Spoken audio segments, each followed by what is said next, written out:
제가 귀한 소식부터 먼저 전하려고 합니다. 우리가 몇 주 전에 우리 서해중앙교회 목사님을 도와드렸는데 그 아이들이 얼마나 어떻게 자라고 있는가를 사진으로 보여드리겠습니다. 애기들이 너무 조그맣긴 한데 이제 40일 된 거예요. 태어난 지 40일. 이 아이가 수술받은 아이입니다. 이 아이가 쌍둥이가 태어났는데 나중에 전해온 소식이 둘째 아이가 장에 폐색이 있어서 수술했습니다. 이 조그만 몸에다가 수술했는데 그래서 의사는 아마 장 폐색이 와서 죽을지도 모릅니다 하고 장을 열어봤는데 다행히 장이 꼬여 있기만 했어요. 그래서 장을 풀어서 살렸습니다. 대신 어린아이의 수술은요 여러 가지 특수한 그런 약물이 투여되고 그래서 비용이 좀 많이 들긴 했지만 이 어린 생명을 살렸습니다. 이 아이가 태어날 때 몇 g이냐면 800g이었는데 그래도 많이 토실토실해졌죠. 자, 그 다음 첫째. 첫째는 아주 어린 아기처럼 보이죠, 이제는? 얘는 이제 1kg로 태어났댔어요. 그래서 얘가 첫째. 그리고 아까 걔는 둘째입니다. 그래서 오늘 그 목사님이 40일 만에 자기들도 아이를 처음 본 거예요. 그래서 사진을 찍어서 보내준 거를 여러분들에게 보여드린 겁니다. 우리 교회가 기도하고 도와준 우리 서해중앙교회 목사님 가정의 아이들이 건강하게 자라고 있습니다. 제가 사진을 보아서는 이제 아이들이 발육이 잘 되고 있는 것 같아요. 그래서 한 2달 정도면 이제 인큐베이터에서 나와서 집으로 돌아올 수 있을 것 같습니다. 여러분들이 기도할 때마다 돈만 보내는 것이 아니라 저 아이들이 잘 자라서 집으로 엄마 아빠 품으로 돌아올 수 있도록 여러분들이 기도해 주시기를 바랍니다. 네, 제가 얘기를 들었는데 저 아이들이 뭘 먹고 사냐 물어봤더니 엄마는 퇴원했고 그랬더니 엄마가 젖을 유축기로 뽑아가지고 아빠랑 그것을 이틀에 한 번씩 천안까지 배달을 가는 거예요. 그러면 엄마의 젖을 받아서 병원에서 살균 처리 같은 걸 해가지고 아이들이 아직 무엇을 빨아먹을 힘이 없으니까 이렇게 입에다 이렇게 묻혀준다고 그러더라고요. 한 5mg씩 이렇게 조금씩. 그래서 이제 간호사들이 저 아이 입에다 이렇게 넣어 주어서 그걸 먹고 아이들이 사는 거예요. 참 생명이 신기하죠. 그 작은 엄마의 젖을 이렇게 해서 뭐 자세한 건 모르겠는데 이제 그렇게 아이들이 지금 크고 있습니다. 그래서 여러분들이 기도해 주셔서 너무너무 감사하고 서해중앙교회는 우리 교회에서 두 분의 권사님 가정에서 400만 원을 별도로 헌금해 주셔서 400만 원을 지원했습니다. 그래서 그것으로 지금 병원비를 감당하고 있어요. 그리고 오늘도 우리 지방에 어려운 교회 목사님이 계셔서 제게 와서 하소연해서 아까 오지선교에서 이야기를 했더니 또 한 권사님의 가정이 목사님 제가 좀 돕겠습니다 해서 그 가정을 돕기로 했습니다. 이렇게 우리 교회 권사님, 장로님들의 가정이 이 넉넉한 마음을 가지시고 참 어려운 때도 협조해 주셔서 목사가 감리사로서 지방의 어려운 교회들을 돌아보는데 많은 힘이 되도록 도와주심을 진심으로 감사를 드립니다. 여러분, 저는 우리 교회가 나누어 줄 수 있는 그런 교회가 되기를 원합니다. 여러분 기억하세요. 나누어 주면 누가 갚아주신다? 하나님이 갚아주셔요. 반드시 하나님이 갚아주실 줄로 믿습니다. 제가 요즘에 지방 목사님들 만나는 게 사실은 두려워요.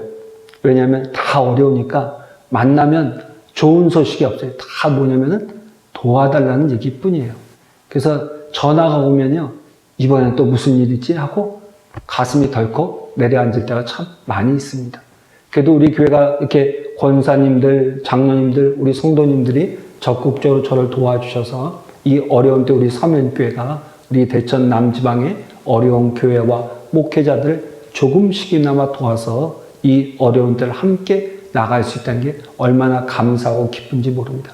여러분들의 그 은혜가 꼭 부어지기를 주의 이름으로 축원합니다. 오늘 말씀을 전하겠습니다. 오늘은 말씀을 간략히 전하고 이어서 2가지의 영상을 여러분들에게 보여드릴 거예요. 먼저 오늘 말씀, 우리가 주목해야 될 말씀 2구절만 먼저 봅니다. 13절 말씀을 다 함께 천천히 봉독하겠습니다. 여호와를 경외하는 것은 악을 미워하는 것이라.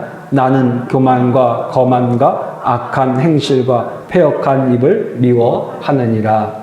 자, 잠언은 앞서서 지혜라 무엇이냐? 지혜의 근본은 여호와를 경외하는 것이다 라고 앞서 이야기해왔습니다. 그런데 오늘 우리가 읽은 잠언 8장 13절 말씀 보니까 그렇다면 여호와를 경외한다는 것이 무엇이냐? 여호와를 경외한다는 것은 다른 것이 아니라 무엇이다? 악을 미워하는 것이다. 그러니까 여러분, 지혜란 무엇이냐? 하나님을 잘 섬기는 거예요. 근데 하나님을 잘 섬긴다는 게 다른 말로 뭐냐? 그것은 악을 미워하는 거예요. 아멘. 한번 따릅니다. 여호와를 경외하는 것은 악을 미워하는 것이다. 그러니까 우리 예수 믿는 사람들이 세상 속에서 악과 더불어 살아가는 것은 지혜로운 삶이 아니다라는 것을 가르쳐주고 있는 것입니다. 그래서 13절 말씀 보게 되면 구체적으로 그 악이 무엇이냐? 교만, 거만한, 악한 행실, 패역한 입이라고 이야기하고 있는 것입니다. 자, 그렇다면 우리 믿음의 사람들이 어떻게 해야 이 지혜를 얻을 수 있느냐? 금보다 귀한 이 지혜를 얻을 수 있느냐? 17절이 가르쳐주고 있습니다.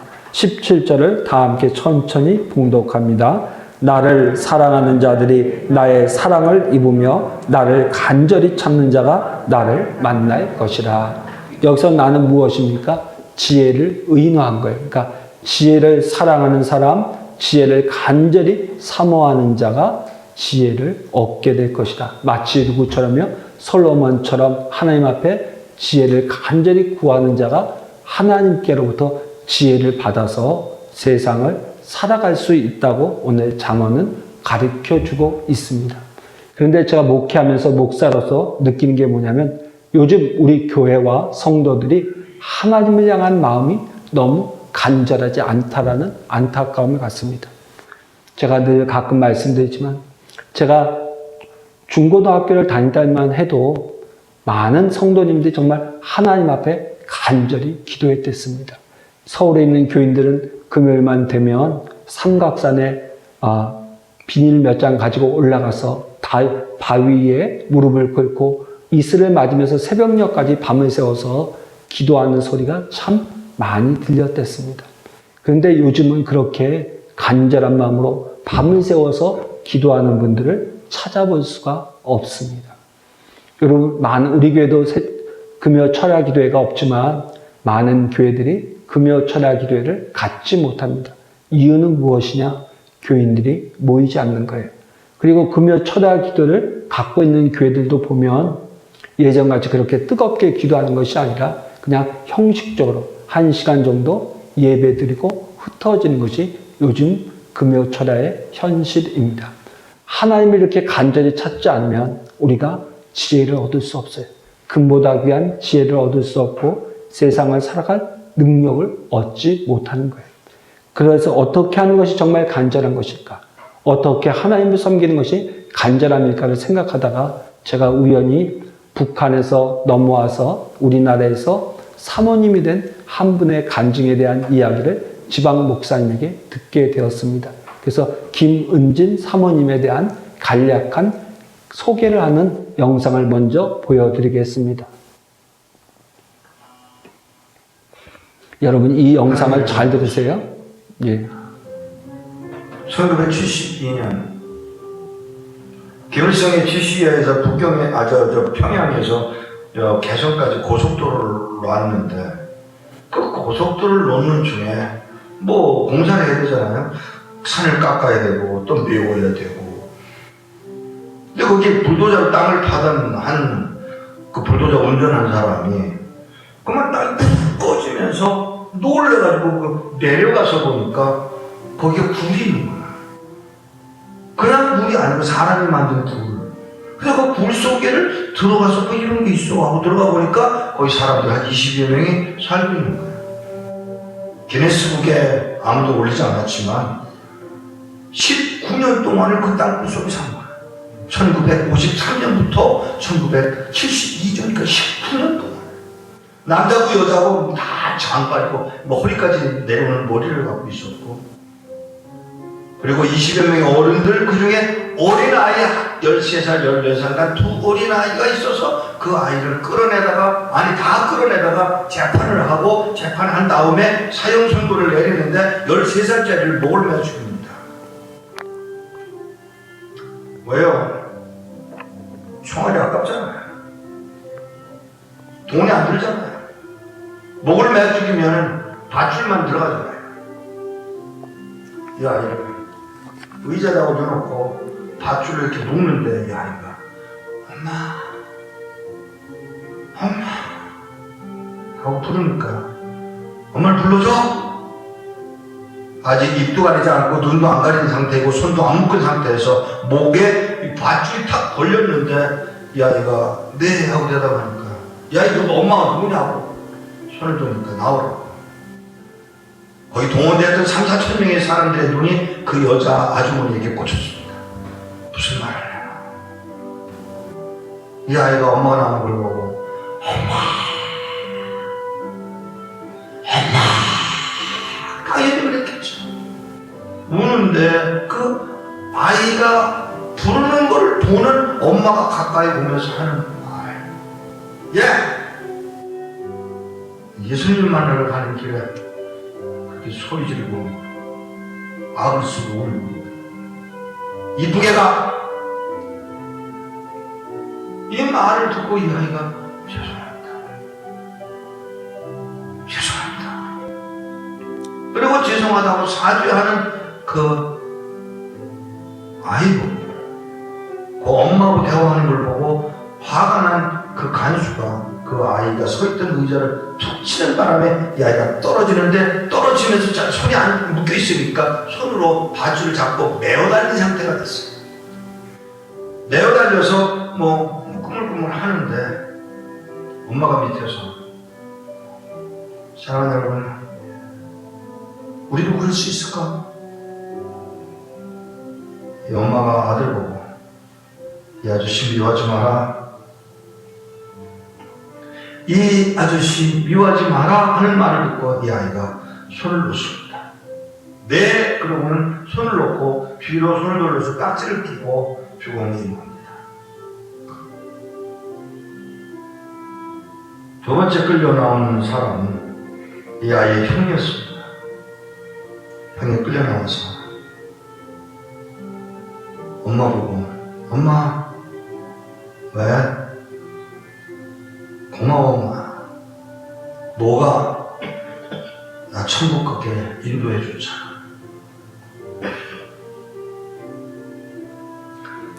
그래, 엄마가 하는 말. 자기 좀 둘째 아들에게 매달려 죽어 있습니다. 눈깔이 나오고 혓바닥이 나오고 축 늘어져서 죽어 있는 그 아이 옆에 서 있는 엄마가 아들, 큰아들 보고 하는 말이, 야, 조금 해보자. 네, 어머니. 이 아이는 자기 목을 맬 아저씨로, 아저씨가 우리 동생도 죽였고 나도 죽일 거고 우리 엄마도 죽일 건데 그래도 아저씨를 사랑하는 분이 계세요. 멀쩡한 아저씨가 하는 말. 뭐? 누가? 예수님이요. 세 번째 끌려 나온 사람은 김태용 목사님이었습니다. 발가벗겨졌습니다. 땅바닥에 누웠습니다. 손을 피라고 했습니다. 아스팔트 깔 때 사용하는 커다란 파피로 그 목사님의 발끝부터 시작해서 으깨 죽이는데 목사님 입에서 나온 찬송가, 내 구주 예수를 더욱 사랑. 이런 사람은 세상이 감당치 못한다. 네, 지금 본 영상은 김은진 사모님의 영상이 아니라 제가 그 영상을 찾다가 본 북한 선교에 대한 보고 가운데 한 부분입니다.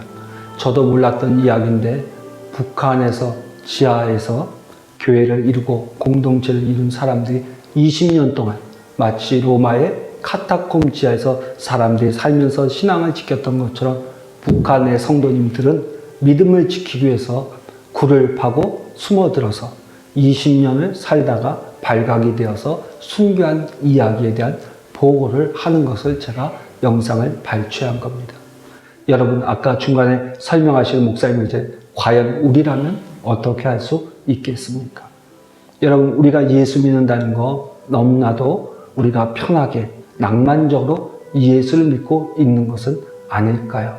오늘 이 북한 선교 보고처럼 과연 이런 삶을 살 수 있을까? 우리에게 핍박이 몰려왔을 때 세상을 등지고 굴을 파고 들어가고 그곳에서 빛이 들어오지 않는 그곳에서 20년을 살 수 있을까? 또 붙잡혀서 나왔을 때 아들이 순교하는 장면을 보면서 잘 가라, 천국에서 만나자라고 이야기할 수 있을까? 그리고 아까 맨 마지막에 나온 것처럼 그 순교하신 목사님처럼 그 고통스러운 순간에 내 구주 예수를 더욱 사랑이라고 고백할 수 있을까? 이런 간절함이 우리한테 회복될 때에 하나님의 은혜와 지혜가 우리에게 부어질 줄로 믿습니다. 네, 두 번째 영상을 좀 보여주세요. 예수를 믿는 것은 곧 죽음을 의미하는 복음의 황무지 북한. 감시가 선언한 북한 지하교회에서 목숨 걸고 4대째 신앙을 지켜온 가족이 있다. 김은진 사모의 가족이다. 증조 할아버지 때부터 시작된 지하교회 예배는 할머니에서 아버지로 이어졌다. 그러나 몰래 예배드리다 발각돼 보위부에 끌려간 증조 할아버지부터 훗날 아버지와 고모까지 다시는 얼굴을 볼 수 없었다. 그 후 남은 가족들은 산골마을로 추방당했고 끔찍한 고난이 시작됐다. 그러나 하나님의 놀라운 섭리로 그녀는 북한에서 탈출해 한국 땅을 막는 기적의 주인공이 됐다. 한국에서 시작된 새로운 삶. 북한 이탈주민 지원재단의 전문 상담사로 한국 최초 탈북자들이 개척한 뉴코리아 교회의 사모로 북한 지하교회에서 4대째 신앙을 지켜온 김은진 사모를 만나보자. 네. 극적으로 자료도움이 됐죠? 네. 우리 김은진 사모님을 모셨습니다. 안녕하세요. 네. 김은진 사모님. 반갑습니다. 네. 일제시대 때부터 교회를 다니시면서 할머니가 침례교회이셨대요. 그래서 거기서 예배를 드리시다가 김일성 정권이 들어서면서 그 숙청되어서 내려오신 케이스거든요. 찬양도 거의 다 이렇게 조용조용 자표에다 쓰셨어요. 성경. 그거를 같이 나눠보셨어요. 예배를 계속 드리던 중에 갑자기 보이부에서 4명이 들이닥쳐가지고 아빠가 일하는 작업실 다 들추고, 근데 거기 일하던 중에 아빠가 작업실에다 성경을 이렇게 두고 오셨었거든요. 그래서 그게 나타나게 증거물이 되고, 그래서 아빠가 붙잡혀 가시고 보름 만에 할머니가 돌아가셨어요. 네. 그래서 항상 할머니한테서 들었던 얘기가 우리는 이 세상에서 살 사람들이 아니라고, 하늘나라에 계속 갈 거니까 야, 사람 한 번은 죽는다는 얘기를 거의 귀에 못씹게 들었기 때문에 크게 걱정을 안 했어요. 네. 고모가 왔을 때 고모가 어머니한테 그랬어요. 형님, 나는 준비 다 됐어. 이제 내가 내 고향 집에 돌아갔을 때 거기서 와서 나한테 물어보면 난 내 대답은 준비가 다 됐어. 형님은 이제 저 어린 것들을 데리고 앞으로 갈 길이 험한데 믿음 흔들리지 말라고 그러셨거든요. 그리고 하고 그 다음날 가셨는데, 가셔서 가니까 볼부에서 와 있은 거예요. 고모한테 오빠가 이렇게 해서 가는데 너도 하나님 믿냐고, 네가 하나님 부인하면 안 돼, 가겠다는데 고모가 나는 하나님 믿는다고. 그래서 그 자리에서 바로 태국 갔어요. 그 이후로 고모님 소식도 못 들으시고. 네, 그 할머님에게 또 찬송을 배웠다고요? 네, 55장 주안에는 나에게인데요. 여기 한국 교회에서는 즐겁게 그냥 부르잖아요. 이 가사를 음미하면서 울며 부르는 사람이 몇 명이나 되겠어요. 근데 진짜 북한에 있을 때는 가사 하나하나가 저희 마음이었기 때문에 그래서 진짜 네, 참 많이 불었던 것 같아요.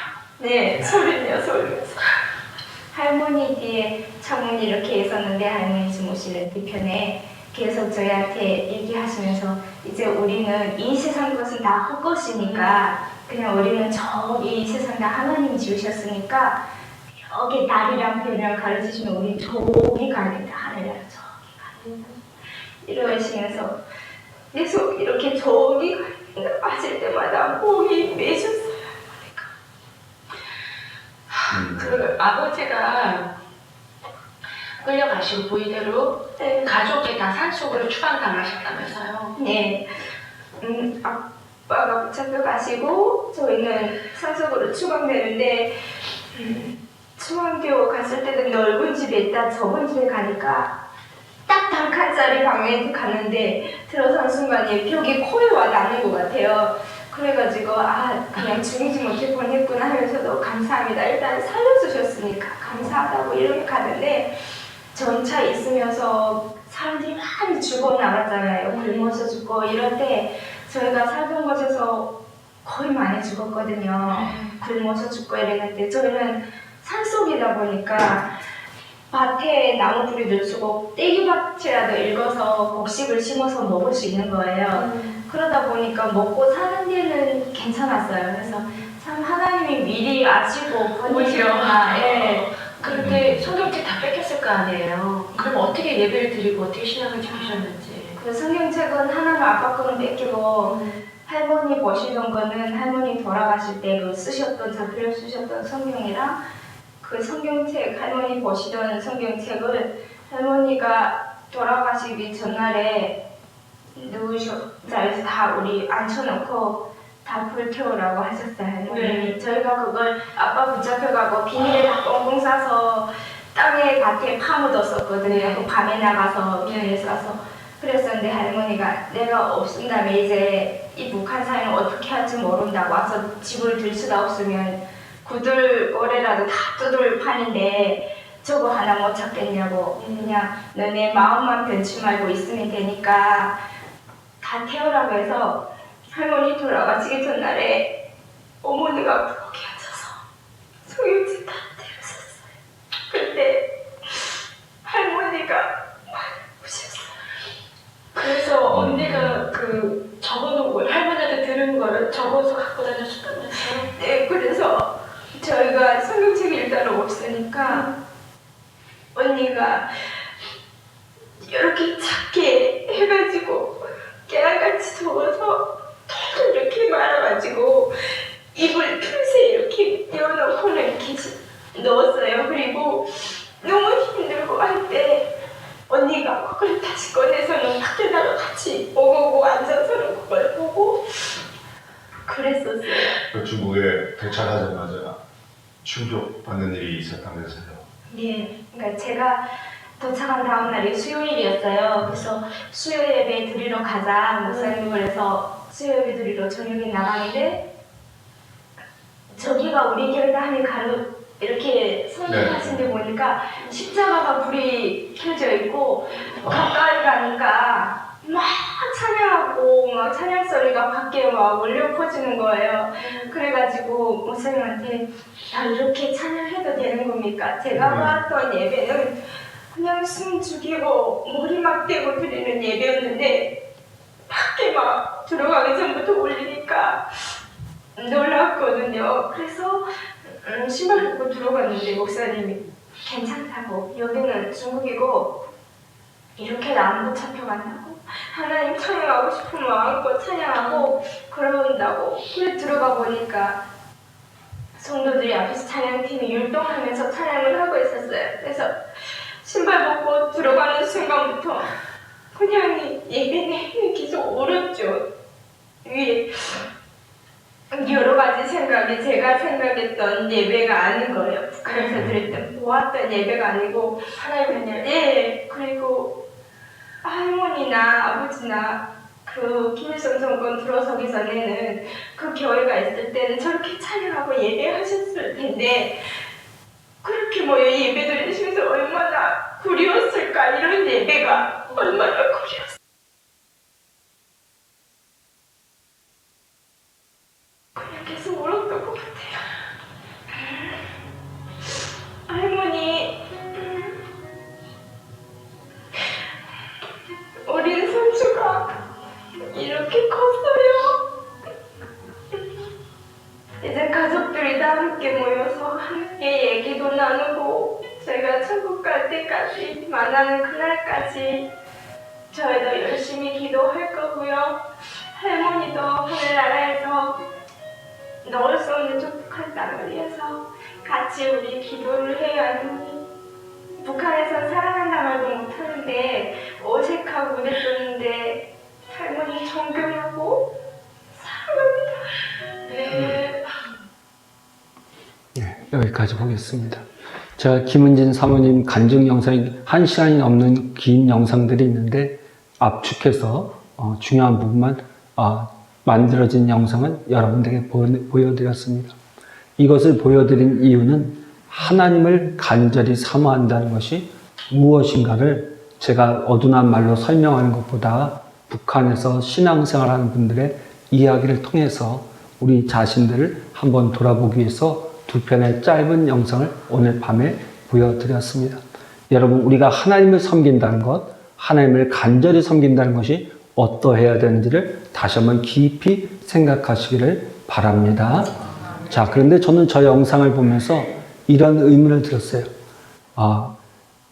북한의 공산정권이 세워지기 전에 예수를 믿었던 분들은 있을 수가 있는데 어떻게 지금까지 오랜 세월이 지난 70년이 지난 지금까지 어떻게 북한에서 예수 믿는 사람들이 생길 수 있었을까? 그 생각을 했어요. 근데 이 김은진 사모님의 간증과 몇몇 영상들을 보다 보니까 어떤 고백들 하냐면 부모가 자식에게 하나님의 말씀을 가리키는 거예요. 그 어려운 상황 속에서도 자기 자녀들만큼은 믿음으로 키우기 위해서 성경을 읽고 같이 찬송을 부르고 예배하면서 목숨을 걸고 신앙을 자녀들에게 이어주어서 자녀들이 그 믿음을 이어가는 거였어요. 그러니까 저들의 전도는 나가서 전하지 못하지만 자기의 가족들을 철저하게 신앙으로 가리켜서 믿음의 대를 이어갔던 것입니다. 오늘 우리 한국교회가 지금 코로나로 많은 어려움을 겪고 있고 특별히 교회 학교들이 굉장한 어려움을 맞이하고 있습니다. 우리 교회도 교회 학교가 예배를 드리지 못하고 있는데 이런 상황 속에서 우리 서면교회가 대를 이어서 믿음의 뿌리를 내려가기 위해서 제일 중요한 건 무엇이냐?